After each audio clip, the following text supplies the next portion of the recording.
Her yıl koyun sahibileri hayvanları kırkmağa girişerler. Bu adet evvelden gelir hem gagavuzlarda boy verilir. Bakmayarak ona ani koyun bakanların sayısı yıldan azalır. Onların arasında var ta öyleleri angıları zanaatı candan severler. Georgi Yerinets 130 koyundan ziyade tutar. Her yıl kez kıra onları çıkaracağına lazımlı işleri geçirir. Yapayı kırkmak bu tertiplemek işlerinin önemli bir etapı. Biz hep bir de mayın bitkisinde kırkarız. Koyun kırkılır mayın bitkisinde kabartsın yapayı.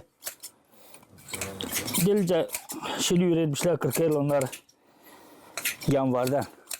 Kırkılmış koyun ta kolay yazılır. Onuştan bu işi vakıdında hem kaliteli yapma savaşırlar. Var her türlü koyun. Kimisi yavaş, kimisi ta çok tepinir. Onu kırkarkana nişanlar Georgi Petrovich.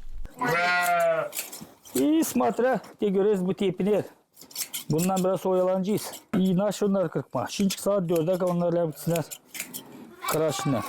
De onda çekettik de. Onlar yapayı kabarttılar şimdiden.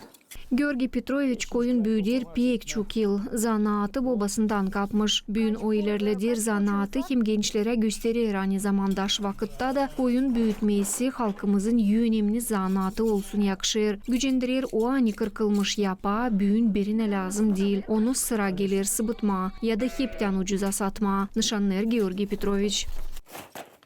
Bugünkü günde dil sorununu yapayıcı sistemi işleme mi? Kimse hiç.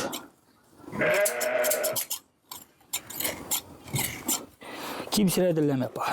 Tabir problemi angısından karşı geldi bu yıl Georgi Petrovich 30'lu yağmurlar. Anglarının beterine koyunlar sütlerini azaldırlar. Koyunlar tuzlu ot yediğinden ta çok su içerler hem sütler sihirlerler. Hem de gene 12 kilo 13 sene o şimdiden su çektiler içme. Hem de bu bitki yağmurdan sonra cümle hissettiler. Bir tabi 3 parmak sütü içilttiler. Ben sanırdım hani beyinde. Ama başkasında da hep öyle. Tuzluydu yağmur.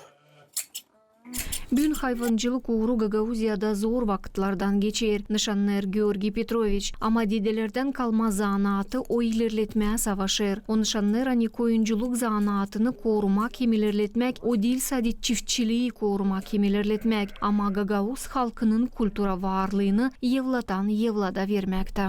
Alona Terzi, Sergey Georgiev, Maria Kazako, GRT Haberler.